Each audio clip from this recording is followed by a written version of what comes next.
মাটির বাঁধ সবটা পাকা করতে গেলে একটা প্রচুর টাকা দরকার। আমরা ক্যালকুলেট করেছিলাম মোটামুটি 10,000 কোটি টাকা লাগবে। সেখানে আপনি যেটা বলেছেন আমরা একটা অ্যাকশন প্ল্যান সুন্দরবন এই ক্ষেত্রে বাঁধকে কীভাবে আমরা যেখানে যেখানে ভালনারেবল পয়েন্টসগুলো আছে সেখানে কীভাবে একটা পাকা দীর্ঘায়ু একটা প্ল্যান করতে পারি, একটা ব্যবস্থা করতে পারি, এটাও একটা চিন্তা ভাবনা আপনি বলেছেন। আমরা প্ল্যান অফ অ্যাকশন তৈরি করছি। এছাড়া যেটা আপনি খুবই বেশি গুরুত্ব দিয়েছেন স্পেশালি সুন্দরবন এরিয়া আর অন্যান্য যেখানে আছে যেখানে মাটির বাঁধ আছে সেখানে একটা ম্যানগ্রোভ আর বিটিকল গ্রাস এই দুটো করলে বাঁধের যে স্ট্রেংথটা একটু বেড়ে যায় না। তো সেটাও একটা বিভিন্ন ডিপার্টমেন্ট সঙ্গে ডিএনআরডি, ফরেস্ট অ্যান্ড এনভায়রনমেন্ট, তারপরে ম্যাম আছে সুন্দরবন, সন্নিষ্ট যে দপ্তরগুলো আছে, ফাইন্যান্স তো আছে না, অন্যান্য ক্ষেত্রে একটা আপনি টাস্ক ফোর্স তৈরি করেছেন। সেটাও আমরা এই কাজটাও আমরা তাড়াতাড়ি করতে হবে। সুন্দরবনে যেহেতু ম্যানগ্রোভ ল্যান্ড যেটা আছে প্ল্যান্টেশন এটা অক্টোবরে আগে করা যায় না, তার আগে আমাদের যে সমস্ত যে প্ল্যান যেটা আছে সেটা তৈরি করে নিতে হবে। সো দ্যাট আমরা যখনই আমাদের যে সিডলিংগুলো রেডি থাকবে আমরা তখন কাজটা শুরু করে নিতে পারি।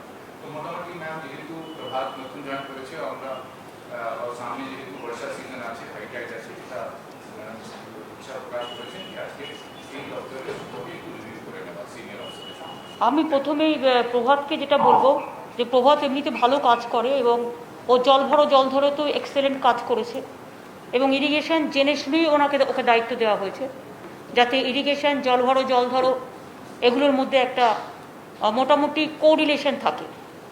আর আমার যারা ইঞ্জিনিয়ার আছেন বা যারা অন্যান্য দায়িত্বে যারা আছেন চিফ ইঞ্জিনিয়ার বিভিন্ন ডিপার্টমেন্টের, তারাও কিন্তু খুব ভালো কাজ করেন এবং অনেকে ইচ্ছে থাকলে উপায় হয় না যদি টিম লিডার ঠিক না হয়।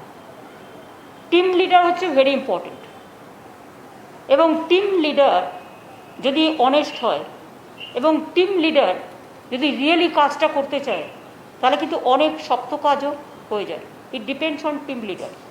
আমার এটুকু বিশ্বাস আছে যে প্রভাতের আন্ডারে আপনারা যারা চিফ ইঞ্জিনিয়াররা আছেন এবং আপনারাও দীর্ঘদিন ধরে কাজ করেছেন এবং করছেন, আপনারা এই কাজটা সম্পূর্ণভাবে একটা পরিবার অনুযায়ী পরিবারময়ের মতো এই কাজটা করতে পারবেন। গভর্নমেন্ট আপনাকে পুরো সাপোর্ট দেবে। আমরা দেখতে পাচ্ছি প্রতি বছরই আমরা ইরিগেশনের নামে বাঁধ সারাচ্ছি, প্রতি বছরই ভেঙে যাচ্ছে। তা প্রতি বছরই যদি আমার হাজার লক্ষ কোটি টাকা যদি চলে যায় জলের মধ্যে, তাহলে আমি জলকে বাঁধবো কী করে? জল তো আমায় বেঁধে ফেলছি। এই অবস্থায় আমার যেটা কাজ হচ্ছে সেই কাজটা হচ্ছে আমি দেখব আমার টাকাটা যাতে ভালোভাবে কাজে লাগে। যেখানে টাকাটা কাজে লাগবে আমি সেক্ষেত্রে এই কাজটা করব। আমার যেখানে টাকা কাজে লাগবে না, আমি জানি আবার ভেঙে যাবে, সেখানে আমি অন্য আশ্রয় নেব। আমরা যেমন 5 কোটি ম্যানগ্রোভ বসিয়েছি এনভায়রনমেন্ট ডিপার্টমেন্ট থেকে। আমি গতকালও ফরেস্ট ডিপার্টমেন্টের প্রিন্সিপাল সেক্রেটারি এবং এনভায়রনমেন্টের বিবেক কুমারের সাথে কথা বলেছি। তোমরা বিবেক কুমারের সাথেও একটা রিলেশন রাখো। ওরাও কিন্তু সুন্দরবন থেকে শুরু করে মানে উত্তর, দক্ষিণ এবং মিদনাপুর ঢেলে ওরা কিন্তু ম্যানগ্রোভও লাগাবে। এবং ভারিবাটি বলে যেটা আছে, যে গাছটা, একটা গাছ আছে যেটা ঘাসের মতো দেখতে বড় হয় এবং ওটা কিন্তু মাটিটাকে শক্ত করে রাখে। ওইটা হচ্ছে আমরা একটা প্রোগ্রাম করেছি, এই প্রোগ্রামটার মধ্যে এটা আসবে যে প্রাকৃতিক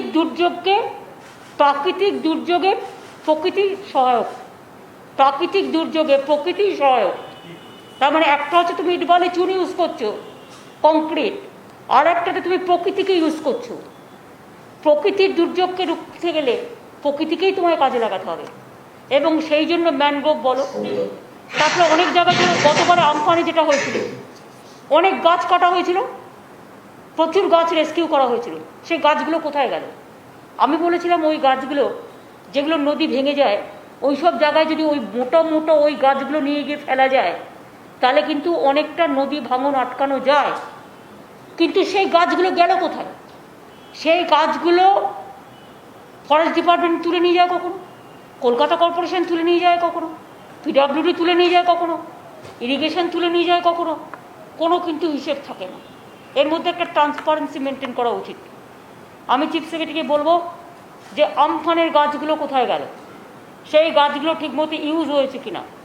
finance secretary also will take care, have a look, এবং সেক্ষেত্রে কথা বলে নাও কারা গাছটা দেখ প্রবলেম কী হচ্ছে। 3-4টে গ্রুপ করে আমরা যখন কাজ করছি, কেউ কিন্তু দায়িত্বটা নিচ্ছে না, ফলে দায়বদ্ধহীনতার পরিচয় হচ্ছে না। দায়বদ্ধহীনতায় আমরা ভুগছি। এটাকে একটা দায়িত্ব নিতে হবে। এনভায়রনমেন্ট ফরেস্ট যে কাজটা করবে গাছে, বাট দায়িত্ব নিতে হবে যার যত গাছ আছে এক জায়গায় জড়ো হবে। অল দ্য ফরেস্ট যেখানে এই রাস্তায় পড়ে গেছে, কেটেছে, অন্তত কয়েক মাস আগে হয়েছে, গাদা গাদা গাছ পড়েছে সেই সময়। কলকাতায় তো কয়েক হাজার গাছ মানে এখানে ওখানে পড়েছে, যার জন্য আমি 5 লক্ষ ম্যানগ্রোভ পোতালাম। সেই গাছগুলো কোথায় কী অবস্থায় আছে এবং সেগুলো বিক্রি করে দেওয়া আছে না আছে? কারা গাছ তুলেছিল? ওই কেএমসি তুলেছিল। কারা গাছ তুলেছিল? মিউনিসিপ্যালিটি তুলেছিল। কারা গাছ তুলেছিল? আরবান ডিপার্টমেন্ট তুলেছিল। কারা গাছ তুলেছিল? ফায়ার ব্রিগেড গাছ তুলে, কিন্তু ওদের দিয়ে দিয়েছে ফরেস্ট ডিপার্টমেন্ট। এই ডিপার্টমেন্টগুলোকে জিজ্ঞেস করো, just ask the report within 3 days। আমি এখন আর এটা সহ্য করবো না যে বসে আছি তো বসে আছি রিপোর্টের ওপরে। No, not that. Within 3 days আমি রিপোর্ট চাই। তারপরে সেগুলোকে কীভাবে কাজে লাগাবে সেটা প্রভাত, বিবেক এবং ইরিগেশন ডিপার্টমেন্টের ইঞ্জিনিয়ারদের সাথে কথা বলে দ্যাট টু ডিসাইড। একটা এরিয়া আছে, 2টো বান আছে বড়, একটা 11ই জুন আছে, সেটা অত বড় নয়, কিন্তু বৃষ্টির ওপরে যদি বান হয় তাহলে কিন্তু সেটা ডবল হয়ে যায়। 26-এর বানটা কিন্তু বড় বান আছে, আবার একটা ভরা কোটাল আসছে। তার আগে কিন্তু এনভায়রনমেন্টের যে কাজগুলো আমাকে 12 তারিখেও কিছুটা আছে, 12 তারিখের আগেও কিছু করে ফেলতে হবে এবং 26 তারিখের আগে তো অবশ্যই করে ফেলতে হবে। আর তারপরে আমাদের এখানে বৃষ্টি হলে যেটা আমাদের ফেনোমেনা ফেস করতে হয়, ঝাড়খণ্ডে বৃষ্টি হলে সব জলটা আমাদের এখানে এসে ঢোকে, সেটা তোমাদের কন্টিনিউয়াস মনিটরিং করতে হবে। আমি কিন্তু ফুটফাট করে এখনও জল ফেলতে দিই না। আগে যেমন কাউকে না জানিয়ে জলটা ফেলে দিত, ছেড়ে দিত, ফলে হাজার হাজার মানুষ মারা যেত। আমরা এখন একটা সিস্টেম করে দিয়েছি 24x7। সেই জন্য তোমাদের আজকে ডেকে ব্রিফ করে দিয়েছি। সেটা আমরা করে দিয়েছি যে তুমি কত জানাও, তোমার কতটা ভর্তি হয়েছে, তুমি কতটা ছাড়তে চাও। এবার আমরা আমাদের কতটা ছাড়লে ডুববে না বা আমি রেজিস্ট করতে পারি সেইটুকু আমি ছাড়তে বলি, তার বেশি কিন্তু আমরা ছাড়তে দিই না।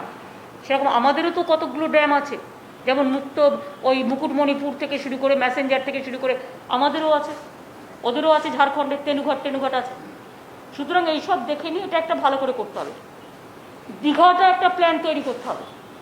দীঘায় যে খুব বেশি টাকা লাগবে তা কিন্তু নয়। মৎস্যজীবী একটা আলাদা, ইরিগেশন একটা আলাদা, বাঁধ ভেঙে নোনা জল ঢুকে গেছে একটা আলাদা। কিন্তু মাথায় রাখতে হবে দীঘার যে বিউটিফিকেশনটা নষ্ট হয়েছে, এটা তোমাদের কি করতে হবে? ওখানে কিছু পাথর উঠে গেছে, যেখানে বসে আমরা আড্ডা মারি, সমুদ্র দেখা যায়, টুরিস্টরা বসে। ওই যে আমরা 3.5 কিলোমিটার একদিকে, আরেকদিকে 3.5 কিলোমিটার করেছি, কিন্তু ইরিগেশনের একটা ব্রিজ হয়নি বলে 7 কিলোমিটার হচ্ছে না। এই ইরিগেশনের ব্রিজটা আজ 4-5 বছর ধরে পড়ে আছে এবং প্রতিবার টাকা চলে যাচ্ছে। ওই ব্রিজটা ইমিডিয়েট করতে হবে। আর ওই 7 কিলোমিটার রেঞ্জটাকে ধরে ওখানে এমনকি যে চেয়ারগুলোতে পাবলিক বসতো, চেয়ারগুলো পর্যন্ত চলে গেছে সমুদ্রে এই ঝড়ে। আর কি হয়েছে, যেমন ধরো আমি যদি তোমাদের একে বোঝাতে পারি, ধরো আমরা সমুদ্রটা তো দেখলাম, এটাও সমুদ্র, ধরো সাপোজ আমি দেখাচ্ছি,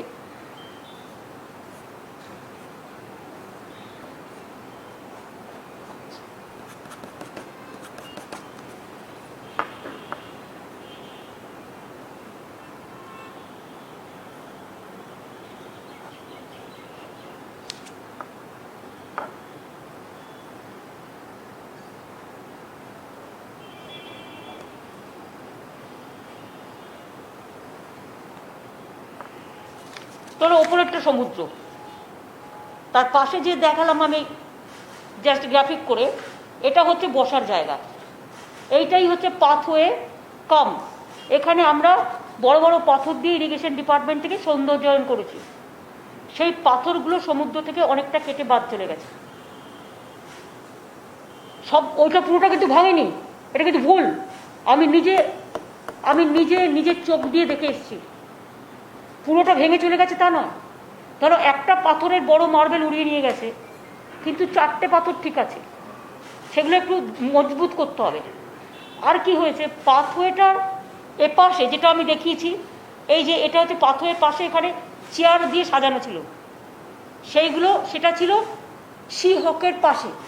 মানে আমাদের যে দিঘি বাড়িটা হয়েছে সেইখানটায়, এইখানটায় কি হয়েছে, এখানে আমাদের অনেক চেয়ার পাতা ছিল, মানে এখানে চেয়ার পাতা ছিল, হকার্সদের দোকান ছিল, হকার্সদের দোকান এই পাশের সাইডে, এখান দিয়ে চেয়ার পাতা ছিল, ভর্তি ভর্তি চেয়ার পাতা ছিল, হকার ওই পাশটা হকারদের দোকান ছিল সাইড দিয়ে।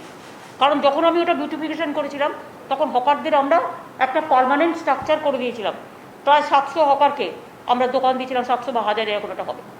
কিন্তু এই চেয়ারগুলো সব উড়িয়ে নিয়ে চলে গেছে, এই চেয়ারগুলো কিন্তু একটাও নেই। সেগুলো ঠিক আছে তুমি বানাও, তুমি মোটা কাঠের বা পাথরের বানাও, যাতে পাথরের বানালে উড়ে যেতে না পারে দেখতে হবে।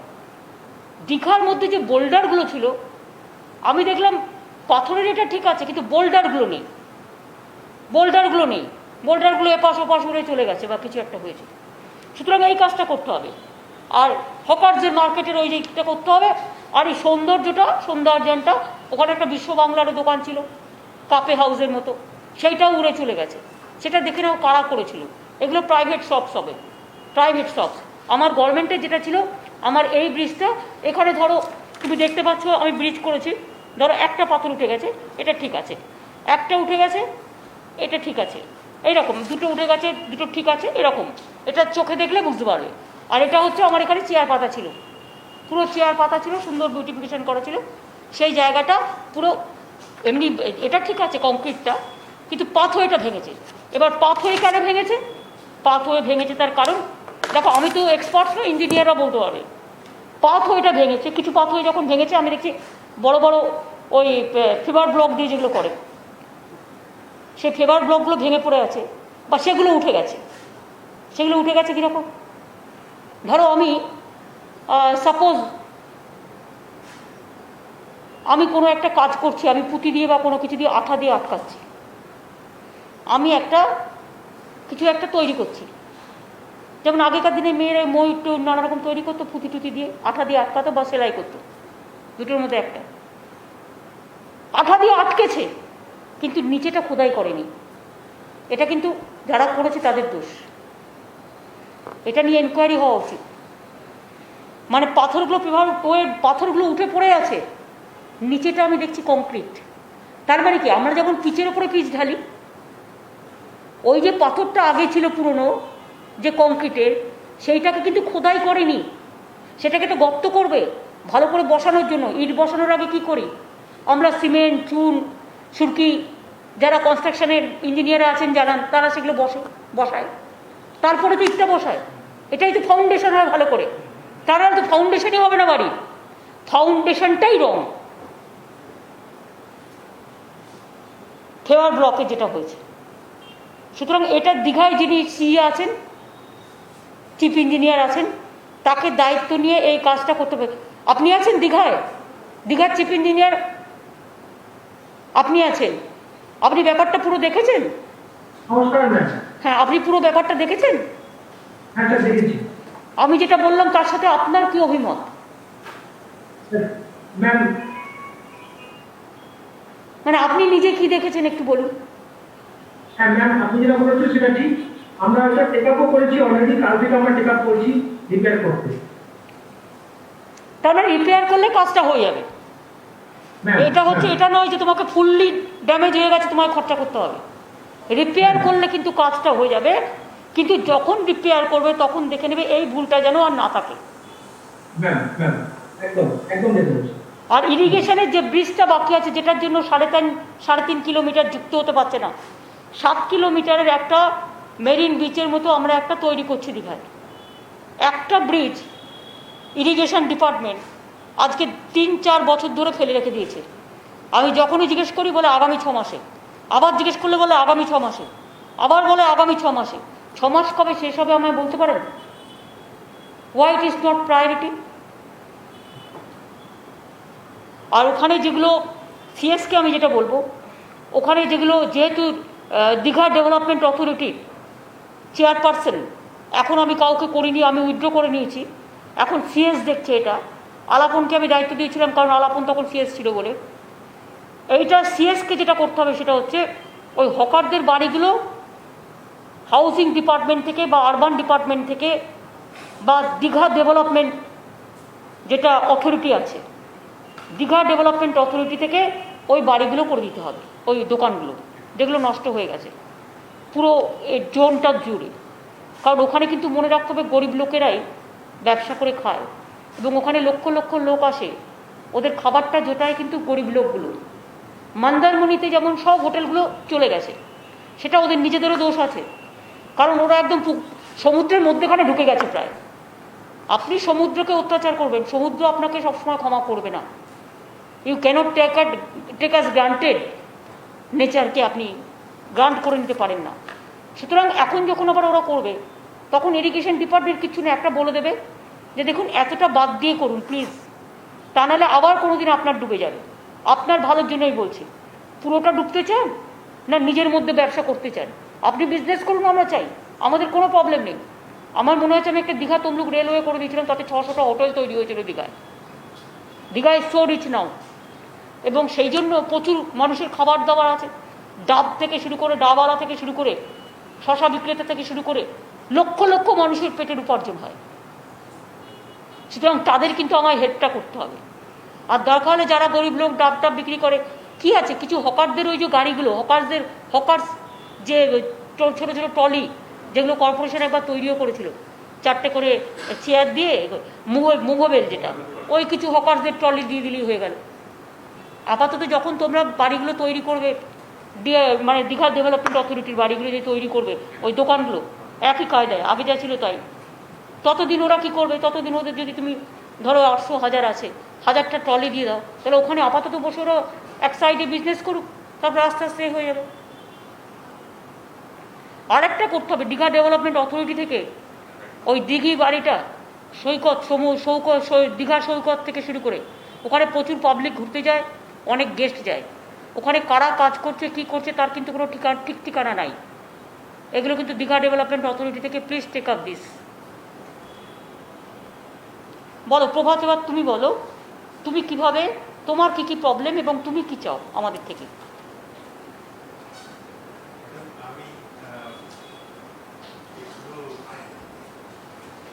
ম্যাডাম আমি আজকে ওই যে ড্যামেজগুলো হয়েছে, তো ওখানে দেখা যাচ্ছে যে 2 ধরনের ড্যামেজ আছে। একটা তো ড্যামেজ হচ্ছে এখানে এনভায়রনমেন্ট ইনট্যাক্ট আছে, কিন্তু ওখানে ড্যামেজগুলো হয়েছে, সেখানে কোনো কোনো জায়গায় জল টপকে যায়নি, কিন্তু কোনো কোনো জায়গায় ওভারটপিংও হয়েছে, এরকম আছে। This is one category madam.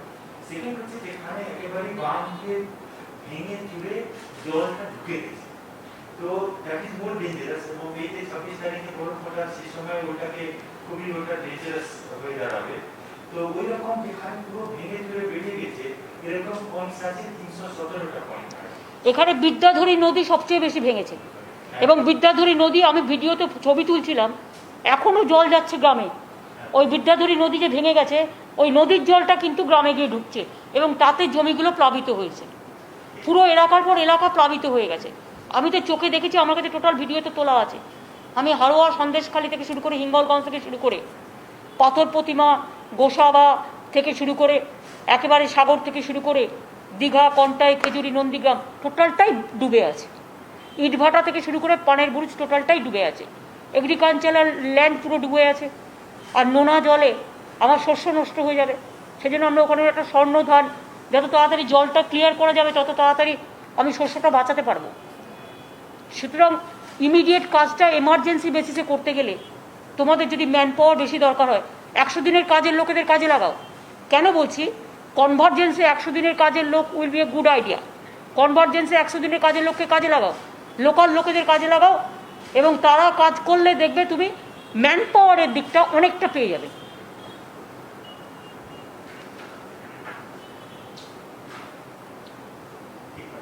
আমরা ম্যাডাম এই যে ব্রিজগুলো হয়েছে, ওখানে সব জায়গায় কিন্তু প্রায় কাজ শুরু হয়ে গেছে, কিন্তু চ্যালেঞ্জ হচ্ছে এই যে 26 তারিখের আগেই কমপ্লিট করা, যার জন্য ম্যান পাওয়ারের ম্যাডাম আমরা কনভার্জেন্স করে ওটাকে কীভাবে ত্বরান্বিতভাবে করে দিতে পারি, সেইটা একটা স্যার ম্যাডাম।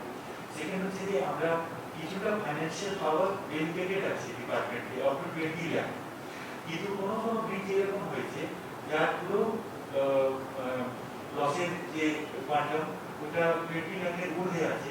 তার জন্য sir madam finance secretary sir সঙ্গে আমার এইমাত্র মিটিং হলো, অলরেডি ম্যাডাম একটা প্রস্তাব আমরা পাঠিয়েছি, ওই ডেলিগেশনের ব্যাপারটা হয়ে যাবে। শোনো, ডেলিগেশনে কি করে, যখনই তুমি 20 লাখ ছিলে, কারণ আমি রেলে তো 3 বছর কাজ করে এসেছি, সবচেয়ে বড় টেন্ডার আমি সামলে এসেছি।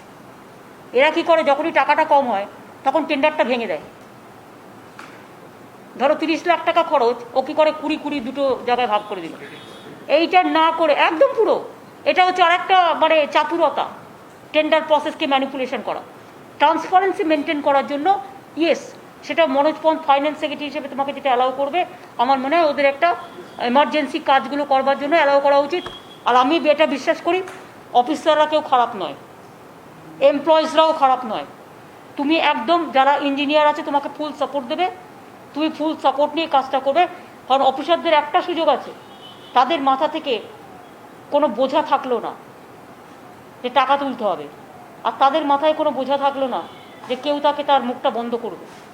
এখানে কাজটা ভালো করে করবার জন্য দে টোটালি ডেডিকেটেড, এবং ডেডিকেটেডলি তোমার সাথে কাজ করবে, এটা আমি বিশ্বাস করি। এটা খুব জেনুইন।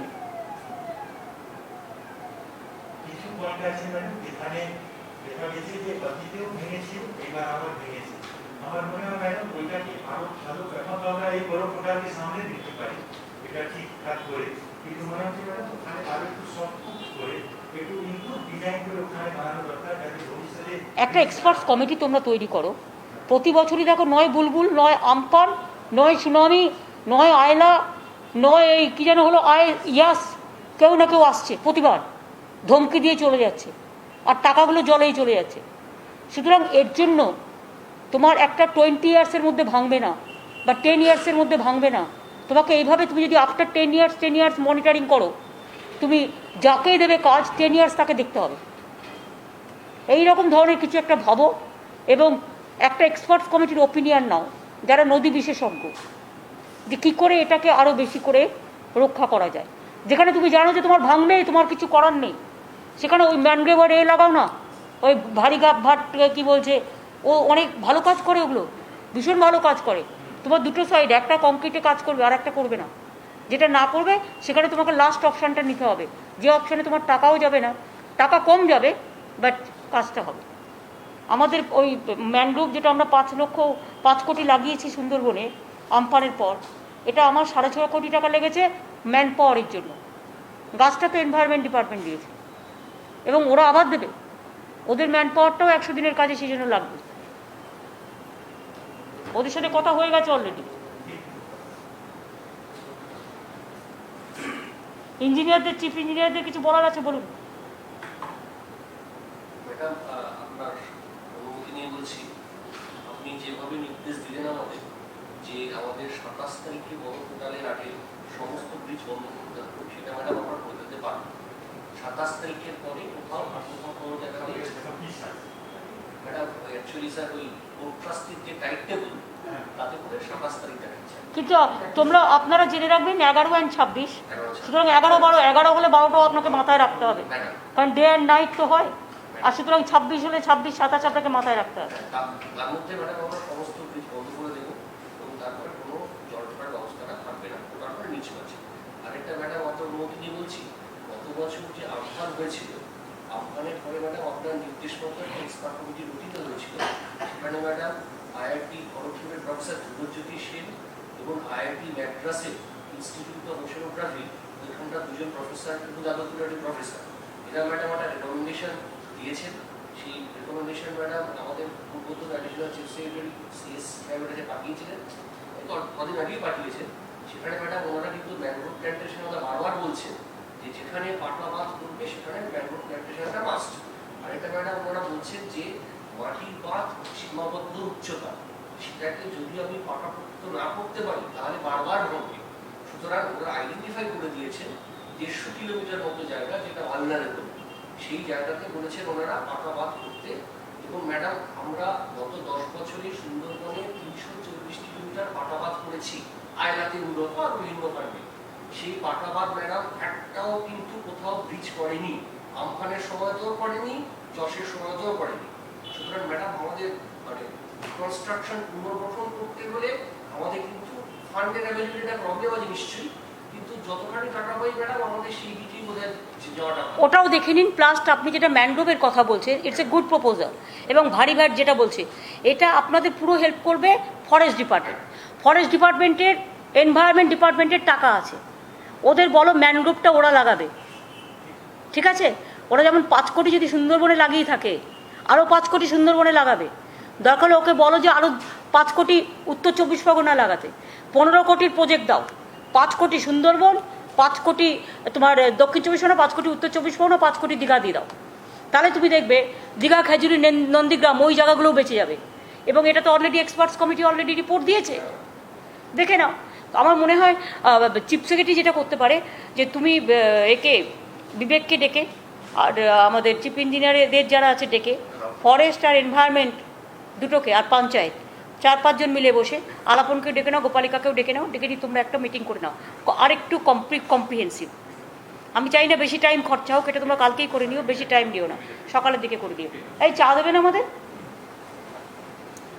বলুন আর কি বলার আছে। ভালো ভালো বলেছেন, ম্যাডাম মিটিং যেটা আর আমাদের কিছু বলার নেই madam. Thank you so much. মাটির ম্যাডাম যেতে হবে, আমাদের এই মাটির বাদ কিছু ছেড়ে মাটির বাদে হবে না, হবে না ম্যাডাম। হবে না। মাটির রসগোল্লা তাহলে তো লোকে খেত, মাটির রসগোল্লা তো আমরা খেতে পাই না, ওটা দেখাবার জন্য ঠিক আছে। আমাদের ম্যাডাম পাটাবাদে যেতে হবে। পাকা বাদে যেতে হবে, আর ম্যানগ্রোভ যেটা বলেছে কম্পালসারি ওইটা করতে হবে, ওটা আমার 2 নম্বর অপশান, কারণ এটার সাথে ওটা কাজে লাগছে, আর দুটো একসাথে হলে ধাক্কাতেও কিছু হচ্ছে না। Madam first line of defence, প্রথম ধাক্কাটা ম্যাডামই সামনে। এটা একদম ঠিক। ম্যানগ্রোভ, ঝাউ গাছ, এই সমস্ত আমাদের বেশি করে ম্যানগ্রোভ আর ভারিবার, এই দুটো গাছ, এটা এক্সপার্টরা বলবে, একদম নিশ্চিন্তে বলবে। এবং এই মিটিংটা তোমরা করে নাও, আর তাতে দুটো ডিপার্টমেন্টে টাকা কোথা থেকে আসবে, ম্যানগ্রোভ আর ভারিবার যেটা লাগাবে সেটা এনভায়রনমেন্ট ডিপার্টমেন্ট, ওদের টাকা থেকে। ফরেস্টও আছে, এনভায়রনমেন্টের পলিউশন বোর্ড আছে, আমি এগুলো সব জানি, এতদিন ধরে কাজ করছি, জানবো না? তোমাদের অনেকটাই আমি জানি। সুতরাং এনভায়রনমেন্ট পলিউশন কন্ট্রোল বোর্ড যেটা আছে, পলিউশন কন্ট্রোল বোর্ড, কল্যাণ রুদ্র চেয়ারম্যান আছে, এবং ওখানে বিবেক কুমার আছে, সুতরাং একদম রোশনি গেছে, সুতরাং ওটাকে ওদের দিয়ে করাবে। এই ফান্ডটা কিন্তু তোমাদের দিতে হবে না, এটা ইয়েস অ্যান্ড পিএনআর, আর 100 দিনের কাজ পিএনআরডি ফান্ড দেবে, আর ওদের টাকার ফান্ডটা দেবে environment department and pollution control board. বাদ বাকিটা তোমরা করবে। তাতে কি টাকাটা তুমি 3টে ভাগে ভাগ করতে পারলে, একবারে তোমার এনা পড়লো না। বলুন, আপনাদের কারো কিছু বলার আছে? চিফ ইঞ্জিনিয়ার আর 5 জন আছেন আপনারা, আর কারো কিছু বলার আছে? আমি সঞ্জয় কুন্ডু, হাওড়াটা আমার দেখছি, হাওড়ার রেকর্ডটা আমাদের বিট করেছিল, সেগুলো আমরা অলরেডি চেক আপ করে। ওই উলুবেড়িয়ার দিকে, উলুবেড়িয়া এবং খানাকুল, এপাশ ওপাশ, খানাকুল, হ্যাঁ, শ্যামপুর 1-2, উদয়নারায়ণপুর, উলুবেড়িয়া, রূপনারায়ণ নদীর এটা, হ্যাঁ। আমরা অলরেডি চেক আপ করে নিয়েছি, আশা করছি সামনে যে 11 তারিখ পোর্টাল আছে তাতে যাতে একদমই না ঢুকে সেটা আমরা চেষ্টা করবো। খানাকুল আরামবাগের দিকটাও দেখবেন, কারণ এটা হয় কি, একটা উদয়নারায়ণপুর এপাশে আর ওপাশে খানাকুল, দুটো দিকই যায় একসাথে, আর ওটা ভীষণ ফোর্সটা ভীষণ বেশি। রূপনারায়ণ ফোর্স আমি নিজের চোখে অনেকবার দেখে এসেছি, তো বাপরে বাপ। আমরা তো জল ধরো করে অনেকটা এখন কম আসে, যে জলটা আছে বন্যার, যখন ঝাড়খণ্ড ছেড়ে দেয়, আগে কিন্তু অনেকটা বেশি আসতো। তারপরে ওখানকার লোকেরাই আমাকে একটা রিপোর্ট দিয়েছে যে দিদি দেখছেন তো এবারে 1 কিলোমিটার কম এসছে। তাই বললাম 1 কিলোমিটার কম কী করে এলো? বললো যে ওই যে চেক ড্যাম করেছেন আপনারা, চেক ড্যাম, নদীবাঁধ আমরা করেছি না, চেক ড্যামগুলো 500 কোটি টাকার চেক ড্যাম করেছি, আর অনেক জল ধরো আমরা পুকুর কেটেছি, ফলে জলটা ওখানে জমে যায়। আর আগামী দিনে তো আমাদের ডিবিসি, আমরা তো এটা থেকেও খরচ করতে পারি। নিম্ন দামোদর যেটা অববাহিকা অঞ্চলের যে প্রোগ্রামটা আছে 2,500 কোটি টাকার, যেটা আমরা, হ্যাঁ, সমস্ত এমবাঙ্কমেন্ট থেকে শুরু করে, আমরা কালভার্ট থেকে শুরু করে, বাঁধ রিপেয়ারিং থেকে শুরু করে, লোয়ার দামোদর ব্যারেজ যেটা একটা স্কিম আছে, হ্যাঁ, লোয়ার দামোদর ক্যানেল স্কিম, তাতে 2,500 কোটি টাকা আমরা খরচ করছি, সেইটা থেকেও কিছুটা নেওয়া যেতে পারে। দ্য সেম প্রোগ্রাম, এটা হচ্ছে 4টে জেলার, আবার এটা মনে হয় সম্ভবত হুগলি আছে, বর্ধমান আছে, পশ্চিম বর্ধমান ওদিকটা আছে, কিন্তু এই দিকটা নেই। বাঁকুড়া আছে, কিন্তু এই, হ্যাঁ, বাঁকুড়াও অনেক সময় হয়।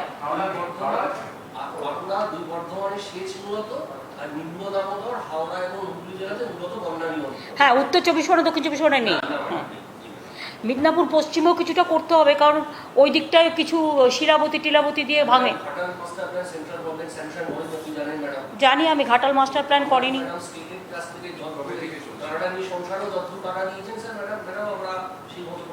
কিন্তু আমরা ওই কাজটা তো করে দিয়েছি অলরেডি। ওই যেটা আরেকটা মাস্টার প্ল্যান যেটা, कैलाशी হ্যাঁ कल है गांधी मास्टर কাদি মাস্টার প্ল্যান না, मैम एनिकल बोलते নিকাটটাও না, আরেকটা আছে। না না না না না, ঘাটাল না না, ঘাটাল না, ঘাটাল না, ঘাটাল আলাদা। আরে যেটা আমরা ক দিয়ে নাম বলো না, কেলেঘাই, ওটা তো আমরা 750 কোটি টাকা খরচ করেছি। কেলেঘাই কপালেশ্বরী, তাতে তো অনেক জায়গা বেঁচে গেছে। মিদনাপুর পশ্চিম আগে আমি দেখতাম পুরো মানে মেন হাইওয়েতে জল উঠতো, ওইটা হওয়ার পর এটা অনেকটা সেফ হয়েছে। ঘাটার মাস্টার প্ল্যানটা আমাদের কোনো জায়গা থেকে টাকা জোগাড় করতে হবে।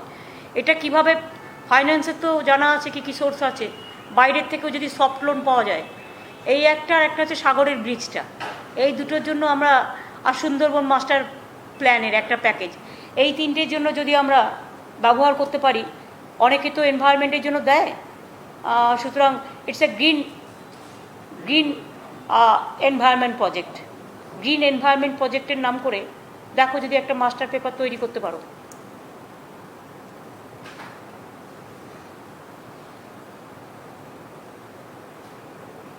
আর কিছু আছে তোমাদের বলার?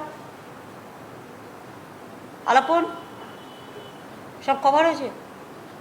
গোপালিকা, দ্বিবেদী বলো, আর কিছু বলার আছে? একটা জিনিস আছে যেটা আমাদের তোমার একটা সুবিধা আছে, তুমি ফাইন্যান্স থেকে দিয়েছিলে, সুতরাং ব্যাপারটা তুমি ভালো বুঝবে, বলো। ম্যাডাম এটা আমাদের দেবাশিসের গুরুত্বপূর্ণ যে চিকেন ডিশ না, দিন থেকে আছে না, ওয়ার্ল্ড ব্যাংক স্কিমও উনি দিয়েছিলেন, খুব ভালোভাবে আমাদের স্টেটটাকে রিপ্রেজেন্ট করেছে দিল্লিতে। তো অনেকটা এক্সপিরিয়েন্স আছে ম্যাম।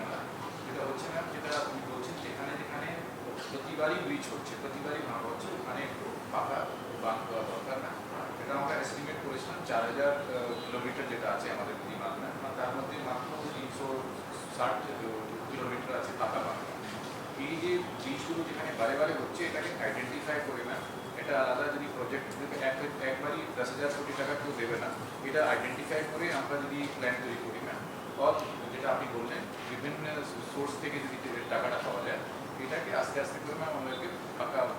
আমরা চেম্বার্সকেও বলতে পারি এক একটা বিচের দায়িত্ব তারা নিক না, এক একটা বিচের দায়িত্ব এক একটা চেম্বারের নাম দিয়ে করুক। কালকে মিটিংয়ে প্রস্তাবটা রাখো। ঠিক আছে।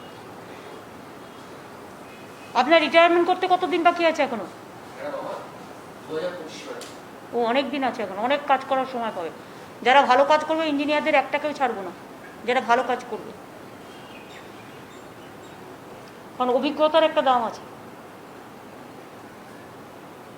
এর মধ্যে ম্যাম এডিবি যেটা আমি বললাম আপনাকে, ম্যাম এডিবি অলরেডি যোগাযোগ করেছে, আমি মানুষকেও বলে দেবো না, যেটা হচ্ছে বায়োডাইভার্সিটি ও ম্যানগ্রোভ নিয়ে প্রচুর লোক টাকা দিতে চায় না। সেইটাই তো বলছি, সেটাই একটা আগে একটা এখনই বলবে না কাকে বলছে কি বলছে, তাহলেই কেউ না কেউ কেচে দেবে, ঘেচে দেবে। এগুলো মনের মধ্যে রাখো, আর নিজেরা লুকিয়ে লুকিয়ে এগুলো করো। আমি চাই কাজটা হোক, কাজটাকেও ঘেটে দিক, এটা আমি চাই না। আমাদের কাজ আমাদেরই করে দিতে হবে, আমাদের সংসার আমাদেরই সামলাতে হবে। তাহলে ঠিক আছে, প্রেসের কি ইরিগেশন নিয়ে কোনো কোয়েশ্চেন করার আছে? এটা ইরিগেশন ডিপার্টমেন্টের আগামী দিন যাতে বন্যা না হয়, হলে অবশ্য আমাদের কারো হাতে নেই প্রকৃতিমা, তবুও আমরা একটা স্কিম নিয়েছি,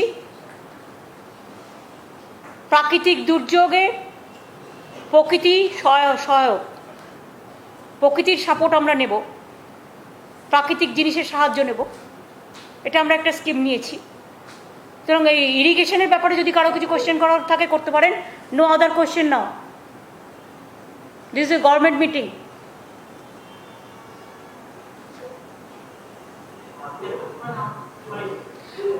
And please don't ask any question about Alapan Bandyopadhyay. The case is over now. Chapter is over now.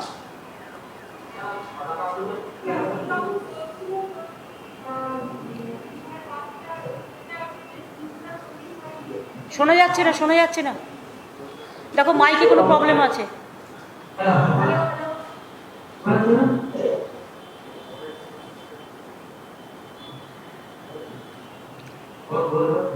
আপনি যখন বলছিলেন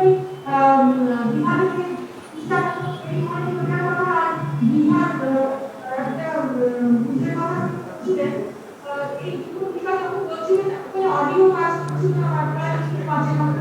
পাইনি, কিছু ক্যারেক্টারকে বলেন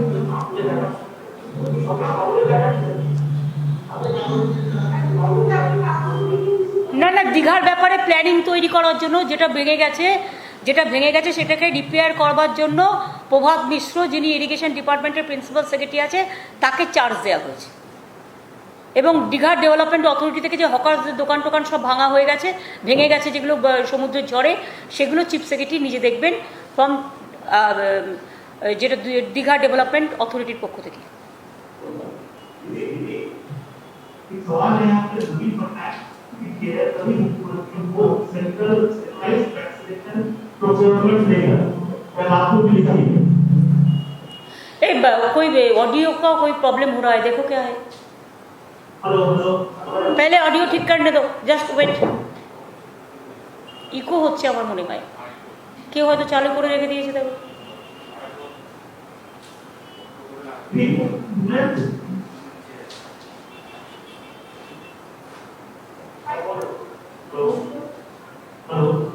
হ্যাঁ এখন ঠিক আছে, বলুন। बोलिए। नवीन पटनायक ने कितनी ये सभी मुख्यमंत्री को की को एक्सप्लेनेशन और गवर्नमेंट ने उसको सरप्राइज किया है। आपको भी लिखिए सभी सीएम ने नवीन जी मेरे को कल रात में फ़ोन किया था, उन्होंने भी फ़ोन किया था। केरला का चीफ मिनिस्टर भी चाहते हैं, उन्होंने भी चाहते हैं कि सेंट्रल गवर्नमेंट फ्री वैक्सीन दे, और स्टेट गवर्नमेंट को क्यों प्रोक्योरमेंट करने बोलता है। State government cannot do it, it is a central government, they should have send the vaccine to the state government and state government को इसको फ्री ऑफ कॉस्ट में देना चाहिए। We do agree with this proposal, everybody is agreed.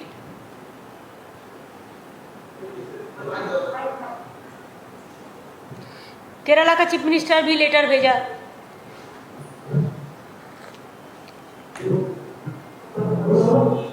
দিদি একটা প্রশ্ন, সেটা কিছু সংবাদপত্র দেখাচ্ছে যে মেডিকেল কলেজ থেকে অনেকগুলো টাকা ইনজেকশন শোনা যাচ্ছে না ঠিক মতো, অডিও কিছু একটা প্রবলেম ক্রিয়েট করছে।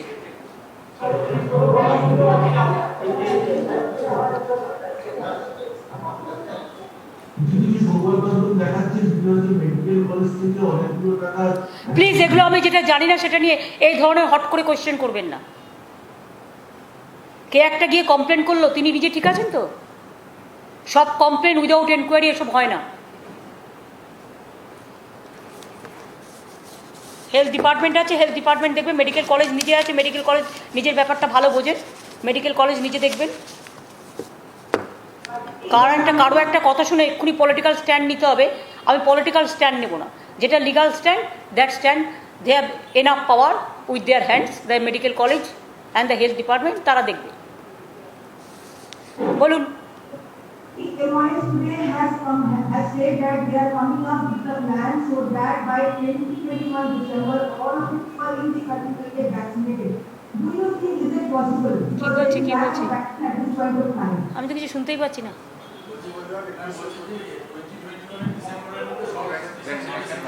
Oh, that is just a hoax. I don't think that वो तो पहले से ऐसा ही बोलता है ना। पहले बिहार में इलेक्शन का चुनाव का पहले बोला था कि आफ्टर चुनाव हम सबको वैक्सीन कर देगा 100%। अभी भी नहीं किया, कुछ नहीं किया। तो ऐसा वो लोगों ने कहता है कुछ जिसमें कोई महत्व नहीं होता है।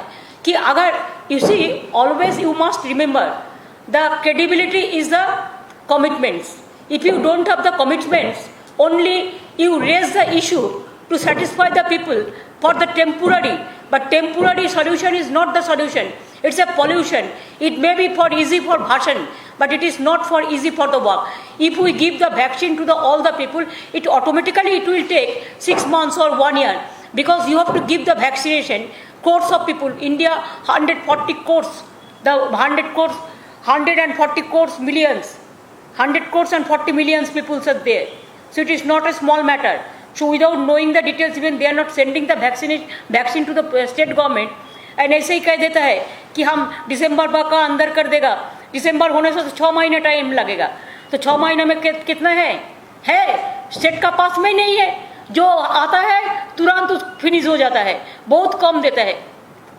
हमारा जैसे 10 करोड़ हमारा पब्लिक है, पीपुल्स है, लेकिन हमको कितना हम वैक्सीन हम खरीद किया अपना से, स्टेट गवर्नमेंट का फंड से भी हम 150 करोड़ का रुपया को हम खरीद किया वैक्सीन, उसमें हमारा अभी तक 1.4 करोड़ हुआ, लेकिन कितना बाकी है अब देखो। आपको तो नंबर काउंटिंग करना चाहिए ना, कैसे होगा? देने का भी एक तरीका होता है, 1-2 डोज लेने का भी एक टाइमिंग होता है। कोविड जिसको होता है उसको साथ साथ में वैक्सीन नहीं देता है, कोविड होने का कुछ दिन बाद में देने पड़ता है, ये तो डॉक्टर ठीक करता है। काजे दिल्ली से जो बोल दिया है वो कुछ बोल देता है लेकिन करते नहीं है। बहुत आसानी है बोलने के लिए, लेकिन हम लोग चाहते हैं कि central government must give the vaccine to the state and they must procure the vaccine for the state government, and they must give the free of cost to every state for the Indian population. There myself, Naveen Patnaik, Kerala Chief Minister, Arvind, everybody is together. Even Uddhav also, the others also.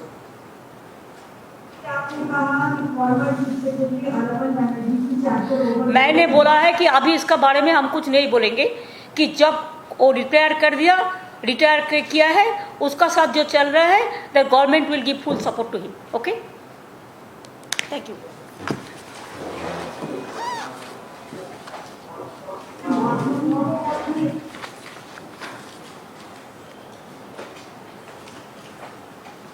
তাহলে কালকে আমাদের, আচ্ছা কালকে আমাদের meeting আছে 3টের সময়, 3টে না 4টে? 3টের সময় একটু বন্ধ করে দিলে পেজটাকে, কালকে 3টের সময় কানেক্ট করে দিও ওদের, ওই চেম্বার্সের মিটিং আছে। গোপালিকা তুমি একটু সোমেনকে ডেকে বসে নিও, আর